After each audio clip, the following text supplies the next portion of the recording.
Today, we're tackling a really powerful question. Can the things we eat and drink every single day actually change the course of a disease like breast cancer? We're going to cut through all the noise and look at what the science, the real research, is starting to tell us about this connection. So, let's dive right in with something millions of us do without a second thought: drinking coffee. I mean, could that simple morning ritual actually have an impact on breast cancer outcomes? It sounds like a pretty wild idea, right? But it's a question that scientists are now taking very, very seriously. And to understand why a question like that is so important, you just have to look at the numbers. Back in 2012 alone, there were 1.7 million new cases of breast cancer diagnosed around the world. That makes it the most common cancer for women globally. The scale is just immense. So here's how we're going to break it all down. First, we'll lay out the central question that's driving all this research. Then we'll get into the really surprising case of coffee, and after that, the protective effect of vitamin D. From there, we'll look at the wider field of research, and we'll wrap up by thinking about the future of food and medicine. So yeah, this is really the core of it all. Can the choices we make every day, what we eat, what we drink, the supplements we take, can they have a real, measurable impact on breast cancer outcomes? That's the puzzle scientists are piecing together right now. All right, let's get into our first case study, and it's a fascinating one: coffee. For so many of us, it's just part of our routine, but it turns out there's some incredible evidence suggesting it might be doing a lot more than just waking us up.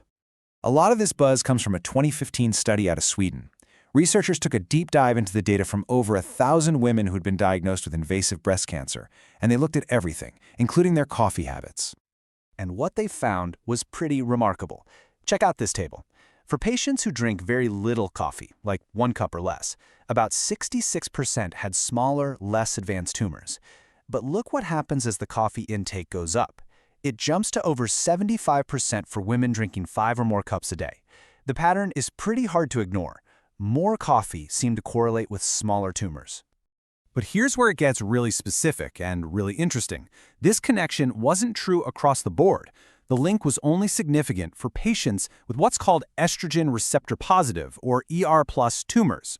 These are cancers that are basically fueled by estrogen.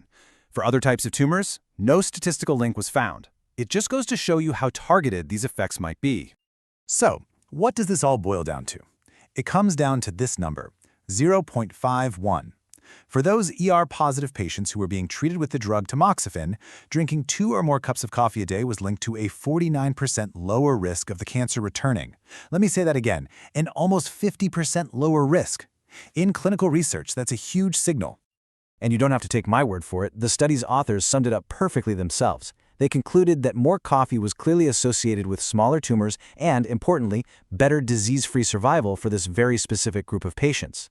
It's like something in the coffee was helping the treatment work better. Okay, so let's shift gears from a single study on coffee to something even bigger. We're going to look at a broader form of evidence now, a meta-analysis, this time focusing on the role of vitamin D. Now, before we see the results, what exactly is a meta-analysis? Well, think of it this way. Instead of relying on one poll, you combine the results of lots of different polls to get a much bigger, more accurate picture. By pulling data from many different studies, researchers can spot powerful trends they might otherwise miss.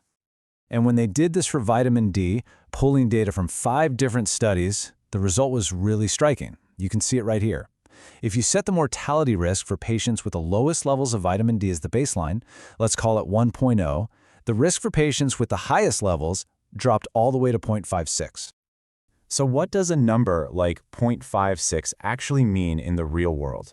It means that the patients with the most vitamin D in their blood had roughly half the death rate from breast cancer compared to those with the least.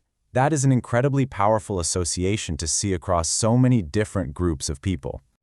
And you know, this kind of research isn't just happening with coffee and vitamins. Scientists are now becoming data detectives, scouring huge patient databases to find clues about a whole range of other common drugs and supplements. And the list of things they're looking at is honestly kind of wild. We're talking about everyday things like low-dose aspirin, statins that people take for cholesterol, and even common antihistamines you'd take for allergies.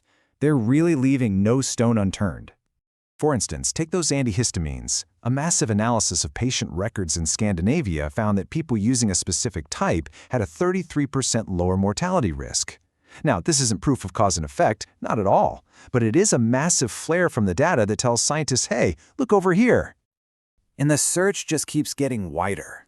Researchers are digging into everything from soy and flax to things like molecular iodine, melatonin, and even the herb astragalus, all because the data is pointing in these intriguing directions.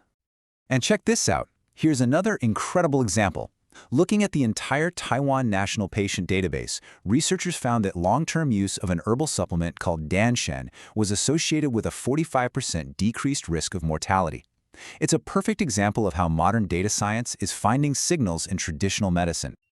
Okay, so we've looked at a lot of fascinating research. What does it all add up to, and where is this all going? Let's pull everything together and talk about the key takeaways. So, what are the big things to remember? First, these effects seem to be very targeted. This isn't a one-size-fits-all situation. It might be about the right substance for the right person at the right time. Second, there is real power in pooling data. These huge analyses are uncovering strong links, like the one between vitamin D and survival, that we just couldn't see before. And finally, this is just the tip of the iceberg. The field is exploding. And this is probably the most important takeaway of all. This is an incredibly exciting field of research. But these studies show associations. They show correlations, not definitive cause and effect. So this is all for our understanding, and it is absolutely not medical advice. You should always talk to a doctor or a healthcare professional for guidance. Which leaves us with one final, and I think really exciting question to think about. As this science gets better and better, moving from finding correlations to proving causation, how long will it be until our food and our supplements become a standard part of a patient's prescription? Thanks for tuning in.